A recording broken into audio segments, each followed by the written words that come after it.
نہیں جب آج یہ بھی لوگ کہا حمایت انہوں کر نے، رہے تھے آج تو بھی کہا کہ ٹرمپ مین آف دا پیس ہے، اور انہوں نے کہا جی ٹرمپ نے کہا کہ جی پرائم منسٹر پاکستان بڑی اچھی باتیں کرتے ہیں، میرے بڑے فیوریٹ جی پرائم منسٹر ہیں.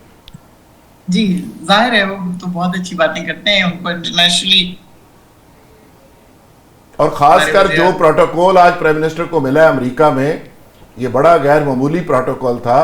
اوپر ہیلی کاپٹر بالکل نگرانی بالکل کر رہا تھا، ظاہر ہے 150 جب ہم 200 فوج گاڑیوں کا بھیجیں گے بھی، قافلہ تھا. آپ نے دکھایا بھی ہے اور بتایا بھی ہے. جی جی. تو ظاہر ہے جب اپنی فوج بھیجیں گے وہاں پہ جہاں ان کا مقصد اس علاقے کے اوپر قبضہ کرنا ہے جو کہ ایکچولی فلسطینیوں کا ہے، ان کو وہاں سے نکالا جائے گا، حماس کو سے ان کے ہتھیار لے لیے جائیں گے، جو کہ ان کی خواہش ہے. ظاہر ہے ٹرمپ کی اور اسرائیل کی خواہش ہے یہ کہ وہاں اس طرح کا امن ہو جائے کہ فلسطینی یہاں سے چلے جائیں کہیں اور ان کو آباد کہیں اور کر دیا جائے اور حماس سے ان سے ویپنز لے لیے جائیں. تو جب ہماری فوج آگے آگے جا کے یہ سب کچھ کر رہی ہوگی، ظاہر ہے ہم نے اس کے لیے حامی بھری ہے، تو ہم کو یہ سارا پروٹوکول بھی مل رہا ہے اور تاریخی اس بھی کو ہو رہی ہے.